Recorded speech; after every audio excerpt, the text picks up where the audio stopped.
Hey, thank you so much for clicking on the video. Before we get started, there is a major shift coming to the channel come the beginnings of May, but fret not, I will be very active and streaming regularly on Twitch. So if you have not created an account yet and followed me over on my Twitch channel, that is Dark Spider David for the username. So it's twitch.tv/DarkSpiderDavid. We're currently holding a goal of 50 followers, so if you can help out with that by checking out the channel, checking out past broadcasts that I've done, and seeing if you like what you see, hit the follow button. You won't regret it. See you then.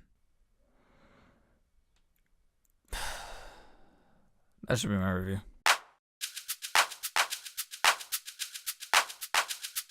By now, most of the reviews and quotes and maybe even that tomato meter might have already reached you by this point in regards to Dark Phoenix, which is meant to be the conclusion to the X-Men saga. It's funny because I don't remember seeing the words conclusion, final, or last in the marketing material back when the movie was originally started to be promoted. But then when that sale went through between Fox and Disney, they started to label the last, the final, their last enemy will be one of their own. And I'm like, well, that was a very quick switch, wasn't it? To the point where even my girlfriend didn't even know that this was meant to be the last one. And that's because it wasn't until that sale went through. And I feel like that sale going through, which in no way, shape, or form is necessarily a bad thing. I'm not commentating on that. But I'm just saying that you need to have all your ducks in a row. This movie is an example as to how you need to make sure that everything starts at the top. In terms of quality, in terms of making sure that you do your due diligence. It's a term that I'm actually learning in school right now, so I'm going to use it in this review. To make sure that everything checks out.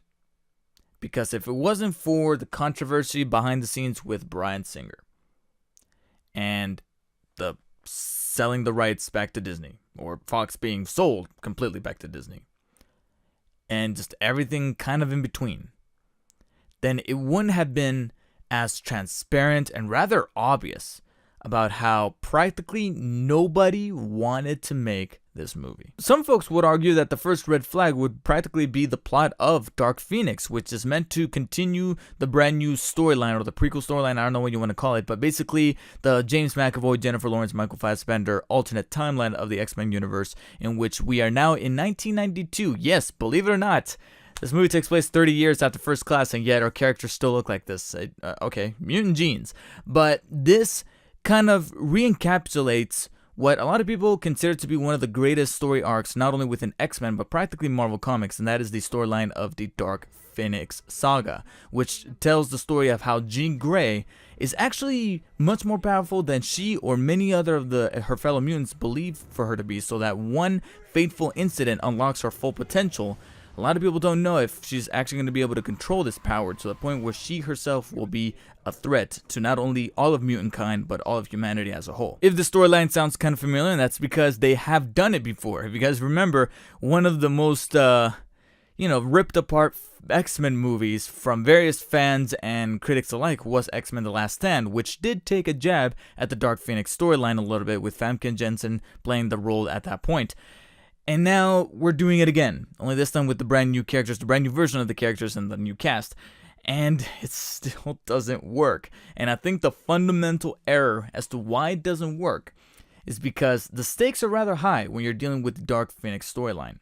And the reason why those stakes are high is because in the comics, and I distinctly remember in the 90s animated cartoon, that shit took forever. Despite my little annoyance with it taking forever, because I remember there would be reruns of the X-Men cartoon back in the day, and I remember there were parts where they would show an episode that was towards the beginning of the Phoenix storyline, and as a kid I would go, oh, they're showing that means that they're going to show the entire saga that takes like 6 or 7 episodes, which means I'm going to have to wait a while to get back into the rhythm of things, of telling stories about Wolverine or Jubilee or Beast before we can get to that, because we're now going to go through this Dark Phoenix storyline. But that's where maybe those shows excelled at, and making sure that those stakes were high, was because they built it up. You can't build up the storyline with just one movie. We did that in Last Stand because, maybe they kind of planted things like that in X2, especially with the way that movie ended, but they just tried to tell it in one simple 2-hour movie, and it just doesn't work that way. And you got the same thing here with Dark Phoenix, where they tried to tell that story again, but it just doesn't work.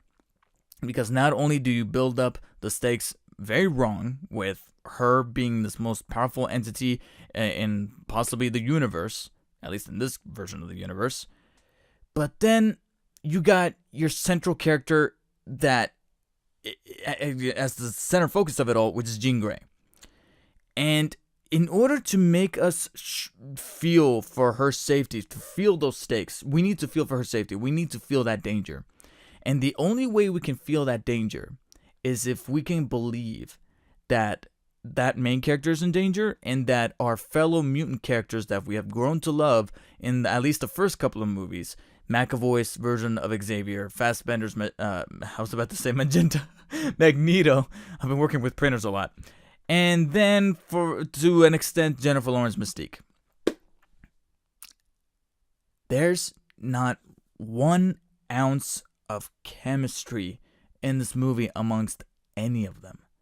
I don't know how it happened. Well, actually, that's a rhetorical question. I do know how it happened. But let me just point out the blatant problems with this movie. Is that there's no chemistry amongst our characters. There's no, again, like I said, build-up. And then the way that so many of our characters are in love with Jean Grey in this movie reminded me an awful lot of how everybody in the fucking world was in love with Bella inside of the Twilight movies. In other words, why? Why? What makes her so special? I mean, yeah, she's got her powers. She's got this cosmic being inside of her, this entity, this solar flare or whatever. You've seen it in the trailers. That's not a spoiler. But why do people care about her so much? Because she doesn't have any chemistry. She's not written well. And unfortunately, Sophie Turner, I know she can give great performances. I've seen her do some riveting stuff in Game of Thrones, even though I didn't watch the show. I've seen some scenes in which she commands the fucking screen. She's got nothing here. She's got one gear in motion the entire time. And that's not just for her. It's also for several other of the fellow X-Men, unfortunately. Michael Fassbender, I feel like he and McAvoy were the ones that were trying the most, and even they had their scenes where they weren't bad, but like I said, they were just kind of on cruise control. They were like, oh, I already know how to play this. I'm just going to do this right here. They didn't do anything to kind of stretch their acting muscles. And if you want to go even worse than that, my wife, my fellow fictional wife, Jennifer Lawrence, nobody wanted to not be in this movie more than her, or less than her, I should say.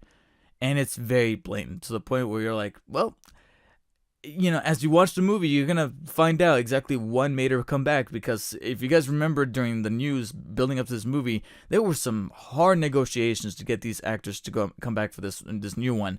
And there were just so many elements at play, so many chess pieces, which I think is, kind of a pun considering how chess is a big element in the X-Men movies, especially with some of the older ones. There were so many pieces just in the wrong places that you're like, why did this movie get made? And even prior to the movie even getting filmed, you got Simon Kinberg taking over for Bryan Singer. Simon Kinberg, who wrote and directed this movie, he would just produce the films. I'm not saying exactly that he's a terrible director, but it just felt like this felt like when your team is losing and you're trying to push them to get in one more goal or one more basket, but they are losing by a landslide, and you only got 10 seconds on the clock. It's like, why? Why? Just throw the basketball at the fucking rim and, blindly. That's pretty much what our actors are doing here with their performances. That's what the storyline is doing. It's just like, it's almost like you want this thing to be mercy killed with a bullet through the head. My analogies, man. I'm on a roll here. And you want to talk about even more of not trying? Jessica Chastain. Okay, so she's meant to be like this ultimate force that the X-Men is going to have to go up against. Okay, you had so many taglines in the posters and the trailers saying that their greatest enemy will be one of their own. Cool. Why did you need to put in another enemy? And that's where Jessica Chastain's character comes in. They did something kind of interesting at the beginning where I'm like, oh, okay, that was a slight little curveball. But it literally comes to a screeching halt there where, and I'm not copying any other quotes. I think Corey Coleman from Double Toasted said this, but I swear to God and everything else that is holy that I said this when I walked out of the theater. It just coincidentally ended up being the exact same thing that he said. Jessica Chastain won the fucking lottery because she got the easiest paycheck in Hollywood right now with her role in this movie, to where you're like, I am fucking jealous. I am envious that you were paid to do this.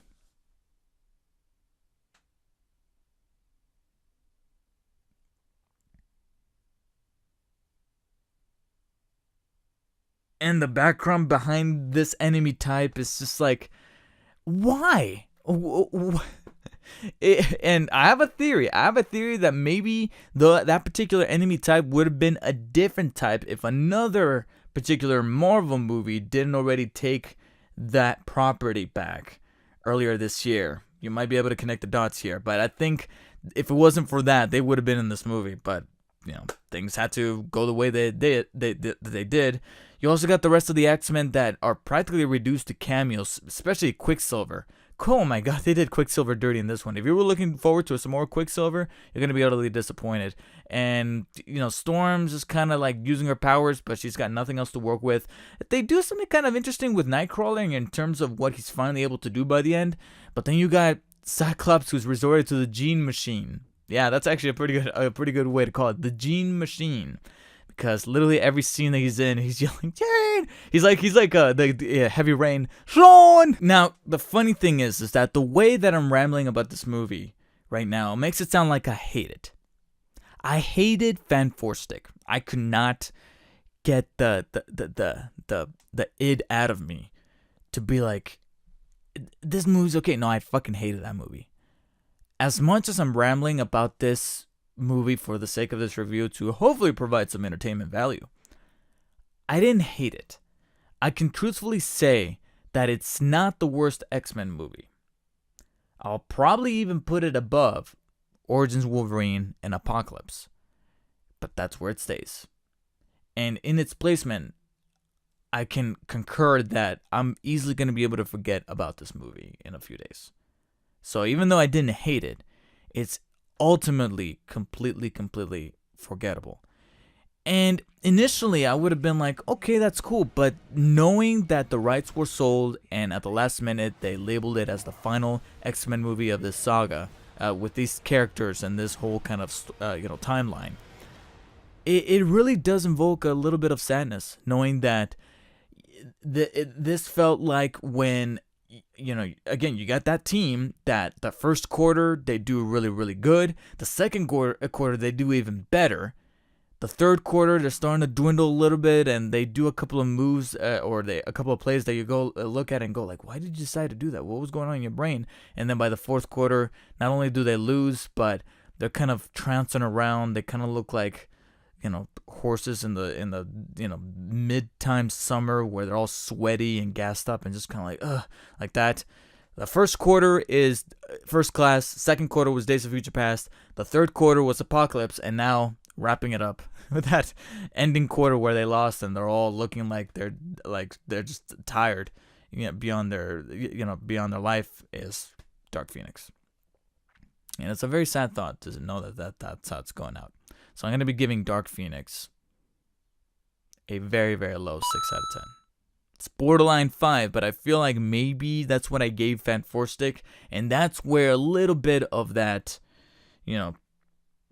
elements of pissing me off start to come into play. And this movie never went to that point, and that's only because the redeeming qualities of at least seeing McAvoy and Fassbender in the roles one more time and having their scenes where they were kind of trying, at least kind of sort of make up for it. Plus, ever so often I will admit that Kinberg was able to do something kind of not clever but kind of neat looking with some moves and some powers. So I'm like, okay, that's pretty neat. But other than that, I'm gonna forget about this movie in a few days. So if you have seen Dark Phoenix, please let me know in the comments below what you guys thought of the movie. I kind of want to say keep it spoiler free, but at the same time, I feel like maybe you might be doing some other people a favor at that point.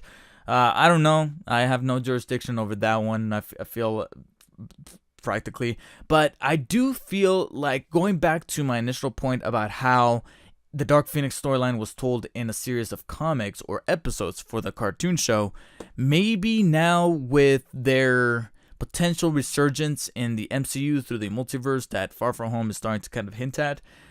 I had a coworker at work say that maybe a format that the X-Men can really work is in a TV show, like an HBO style TV show with a good production budget and a really strong sense of pacing for its development of the characters and development of the story, because there's just so many X-Men to kind of delve into that maybe a show would be the right way to go. Please post your thoughts in the comments below. Would a show be better for the X-Men? Maybe for that Disney Plus streaming platform? Maybe that could be the only tangible way to get a proper Dark Phoenix storyline or any other kind of storyline from the comics, and then that's how they kind of get inducted into the MCU.